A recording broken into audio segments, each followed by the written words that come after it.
Mais qu'est-ce qui se passe sur Instagram? Les publications font de moins en moins de vues. On a des vagues de désabonnements massifs contre lesquels on ne sait même plus quoi faire et la concurrence s'intensifie chaque jour. Une pétition a même été lancée, Make Instagram Again, largement relayée, notamment par Kylie Jenner. On se souvient qu'elle avait fait perdre plus d'1 milliard de dollars à Snapchat avec un simple tweet. Alors, comment transformer vos abonnés en clients avant de les perdre définitivement? C'est ce qu'on va voir aujourd'hui dans cette vidéo. Si vous êtes nouveau, bienvenue sur ma chaîne. Je m'appelle Emmanuelle Connet, je suis consultante en marketing digital et aujourd'hui, je vous révèle tous les secrets de l'outil qui m'a permis de récolter plus de 50 000 adresses mail.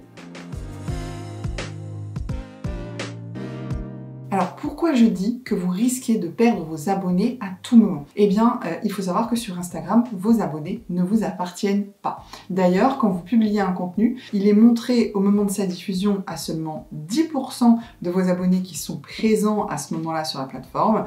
Et en fonction de leurs interactions, l'algorithme va continuer à diffuser ou bien au contraire va arrêter de diffuser votre contenu à vos autres abonnés et à d'autres personnes. Donc peu importe les efforts que vous avez mis dans le développement de cette communauté pour gagner des abonnés, si demain, pour une raison X ou Y, votre compte ferme, ou vous êtes piraté, ou tout simplement vous n'avez plus envie d'aller sur Instagram, eh bien vous perdez tout le travail que vous avez fait. Ça peut représenter des années d'efforts, ça peut partir en fumée à tout moment, sauf si vous êtes assez malin pour mettre en place les outils nécessaires afin d'éviter ça. Selon moi et selon l'immense majorité des marketeurs digitaux, la clé pour éviter ce problème, c'est de construire une base d'email qualifiée. Qu'est-ce que c'est qu'une base mail? Alors on parle aussi de leads, et bien tout simplement c'est une liste de contacts qui va reprendre bien sûr l'adresse mail, mais aussi pourquoi pas d'autres informations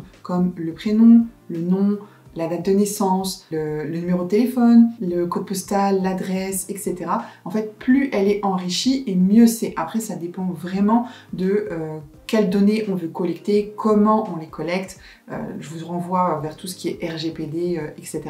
L'énorme avantage d'une liste email, c'est qu'elle vous appartient. Il suffit de télécharger le fichier sur votre ordinateur et vous aurez toujours ce fameux point de contact avec tous les gens qui la constituent. Imaginez tout ce que vous pouvez faire avec ça. Ça vous permet de poursuivre les échanges en dehors d'Instagram, ça vous permet de faire la promotion de vos autres plateformes, de vos autres contenus, mais aussi pourquoi pas de vos offres, de votre actualité. Et un point super important, ça vous permet aussi d'avoir des listes hyper qualifiées pour pouvoir faire de la publicité Facebook en utilisant le système des audiences personnalisées par la suite.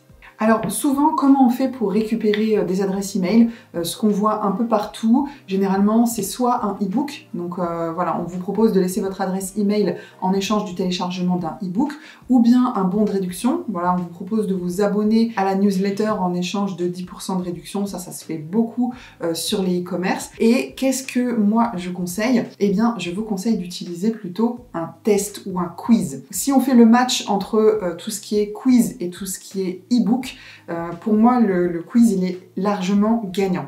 Déjà, construire un quiz par rapport à construire un e-book, c'est un gain de temps énorme. C'est-à-dire qu'un e-book, ça peut vous prendre des jours, voire des semaines à écrire. Je parle juste du contenu. Tandis qu'un quiz, le contenu d'un quiz ou d'un test de personnalité, allez, en une demi-journée, une journée maxi, c'est bouclé. En termes de pertinence, l'avantage justement du test ou du quiz, c'est de pouvoir trier ou segmenter les abonnés. Pour un e-book, tout le monde télécharge le e-book et vous avez une seule liste de contacts de tous les gens qui ont téléchargé le e-book. Mais finalement, à l'intérieur de ces gens-là, vous ne savez pas vraiment qui est qui. Tandis qu'avec un quiz, vous allez pouvoir en fait, en fonction des résultats que les personnes ont obtenus, vraiment séparer des listes bien distinctes. Et ça, c'est hyper intéressant pour pouvoir transformer ces abonnés en clients par la suite. Et d'un point de vue économique, aujourd'hui, si vous voulez un très bel e-book qui se démarque, parce qu'il y en a énormément sur la toile, il va falloir faire appel à un graphiste qui va vous faire quelque chose de très très beau, de très qualitatif, mais ça a un coût. quand on démarre, on n'a pas toujours ce budget à investir dans un e-book. Alors que, encore une fois, tout ce qui est test, tout ce qui est quiz, en fonction de l'outil que vous allez utiliser, généralement, c'est assez intuitif, c'est assez facile à créer. Vous n'avez pas besoin d'y passer beaucoup de temps, ni de dépenser beaucoup d'argent pour avoir un résultat qui soit chouette au niveau du design. Donc si on fait le match entre le e-book d'un côté et le quiz de l'autre côté, eh bien c'est le quiz qui gagne par chaos total. Et je vais tout de suite vous montrer tous les secrets du test de personnalité que j'avais créé et qui m'a permis de récolter plus de 50 000 adresses email.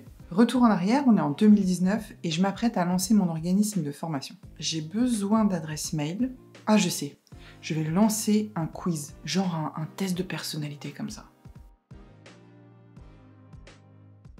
Alors, comment récupérer des adresses mail avec un test de personnalité? Déjà, le plus important, c'est de bien poser la stratégie pour être certain qu'elle va être efficace dans nos objectifs de marketing, dans nos objectifs de vente. Du coup, la première question à se poser, c'est bien sûr quelle est ma cible. Donc moi, en l'occurrence, ma cible à l'époque, c'était les porteurs de projets d'entreprise. Pourquoi cette cible serait-elle sensible à un test de personnalité? C'est la deuxième question que vous devez vous poser. Moi, je pense qu'elle y sera sensible, d'une part parce que ils réagissent sur ce type de post Instagram, et d'autre part, créer une entreprise, c'est un changement de vie. Donc il y a quelque chose qui se joue au niveau du changement d'état d'esprit. Quel est le plus gros doute de ma cible? D'après les échanges que j'ai pu avoir avec eux, ce qui leur fait le plus peur, c'est de savoir si réellement ils sont faits pour être entrepreneurs ou pas. Donc ça va être ça le sujet du quiz. Est-ce que tu es fait pour être entrepreneur? Finalement, ça va être ça. Pourquoi ça serait intéressant pour moi de différencier les profils? Parce qu'en fait, à l'époque, donc, je vendais une formation qui aidait les gens à se lancer. Donc, autour de l'entrepreneuriat, vous avez des gens qui ont envie d'entreprendre, mais qui savent pas dans quoi. Donc, en fait, ceux-là, ils n'ont pas encore le prérequis, c'est-à-dire ils n'ont pas l'idée, ils sont pas assez mûrs en fait pour acheter ma formation. Il y a ceux qui ont une idée et qui veulent la lancer, donc ceux-là c'est parfait. C'est vraiment ceux pour qui ma formation elle est faite. Et il y a ceux qui sont déjà lancés. Et pour eux, ma formation ne sera pas intéressante parce que c'est vraiment quelque chose pour les débutants. Donc il faut que je cible bien les gens à qui je veux vendre cette formation. Voilà, donc en résumé, il y a 3 types de profils. Pas assez mûr à point, et trop mûr. Donc le profil 1. Le profil 1, c'est qui? Le profil 1, je vais les appeler les rêveurs. En fait, ce sont des gens qui rêvent de devenir entrepreneurs, mais n'ont pas d'idée. Le profil 2, je vais les appeler les ambitieux. Ce sont des gens qui ont une idée, mais qui ne savent pas par où commencer. Et le profil 3, je vais les appeler les déterminés.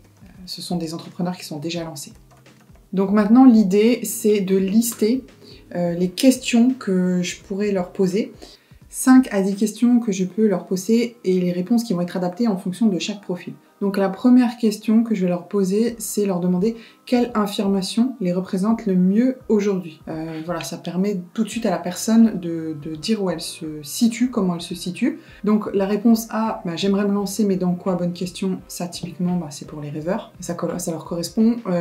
La réponse B, j'ai une idée géniale et du talent pour la réaliser. Ça correspond aux ambitieux. Donc ce côté, j'y crois en fait. J'y crois, j'ai juste besoin qu'on me pousse un peu. Et la réponse C, j'utilise déjà mon talent pour vivre de mon idée. Donc ça correspond au déterminé. En fait, dès la première question, je veux tout de suite pouvoir bien les segmenter et bien les distinguer avec des questions qui sont très claires. Avec des affirmations, des réponses qui sont très claires. Voilà, donc après, les autres questions que j'avais mises, donc quand on te parle de devenir entrepreneur, tu te dis quoi? Donc, qu'est-ce que ça t'évoque? Pour toi, travailler à son compte, qu'est-ce que ça représente?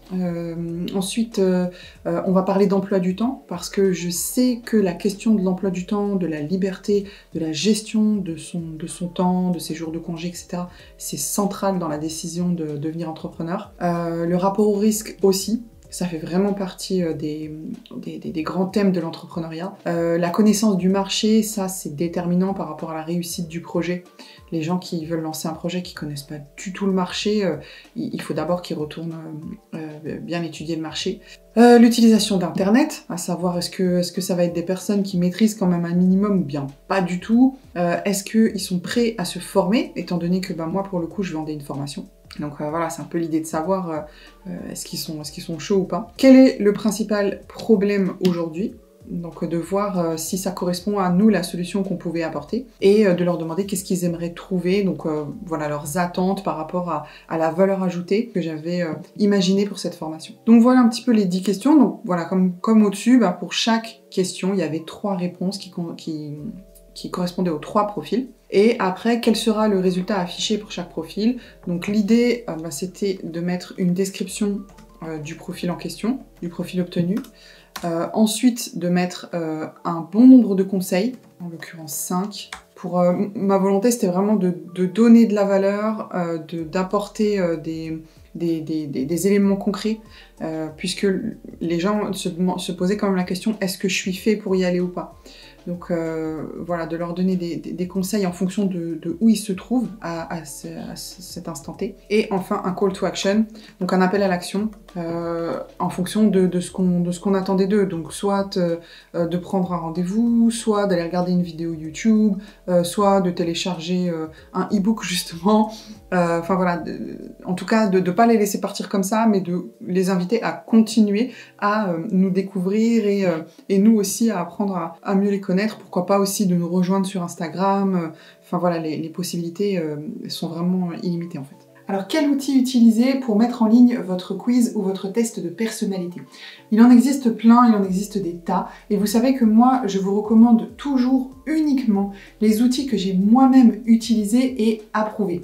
L'outil que j'ai utilisé pendant 3 ans et dont j'ai été satisfaite, c'est l'outil Thrive Quiz. Thrive Quiz fait partie de la suite Thrive, qui est un ensemble d'outils marketing qui est très plébiscité au sein de la communauté des marketeurs digitaux, qui regroupe plein d'outils différents pour faire justement de la capture de leads, l'envoi de newsletters, même plateforme de formation, capture de leads sur les blogs, etc. Par exemple les petits compteurs, et c'est une référence dans le marketing digital. L'avantage de Thrive Quiz, c'est qu'il est complètement compatible avec WordPress. Donc étant donné que moi j'aime bien travailler avec des sites qui sont développés sous WordPress, eh bien on a l'assurance d'une compatibilité qui est totale. Donc c'est un outil qui est fiable, sur lequel on n'aura pas de surprise sur le long terme par exemple. Ce que j'ai bien aimé aussi avec Thrive Quiz, c'est qu'il était facile à prendre en main, c'est vraiment intuitif, c'est facile à designer, vous avez vite fait une fois que vous avez écrit vos questions comme on l'a fait tout à l'heure, vous avez vite fait de les rentrer, vous avez vite fait de rentrer vos réponses, pareil pour les résultats. Après, vous pouvez personnaliser pas mal de trucs. Donc, en même temps, c'est assez facile et en même temps, c'est quand même assez performant. Donc, c'est ça qui est intéressant en fait. Une autre fonctionnalité que j'ai bien aimée sur cet outil, c'est qu'il offre des rapports quand même assez détaillés. On va voir précisément combien on a eu de visiteurs, à chaque question, combien il y a de gens qui passent à la question suivante. Au total, on a eu combien de personnes qui ont passé le test, donc on a un taux de conversion qui est de combien. Enfin, il y a énormément de données qui sont présentées de manière assez simple. On peut aussi réaliser des A/B tests. Par exemple, si on hésite entre 2 pages d'accueil ou 2 pages de résultats, on peut tester les deux et voir laquelle est la plus performante. Franchement, c'est quand même assez puissant. J'ai beaucoup aimé cet outil. Et enfin, c'est un outil dont le prix, je trouve, reste hyper intéressant par rapport à tous les autres qui étaient disponibles, qui sont souvent des abonnements mensuels qui reviennent assez cher. Donc, si vous voulez plus de renseignements, je vous ai mis le lien dans la description. J'espère que cette vidéo vous aura plu, mais surtout qu'elle vous aura donné envie de transformer vos abonnés en clients avant qu'il ne soit trop tard.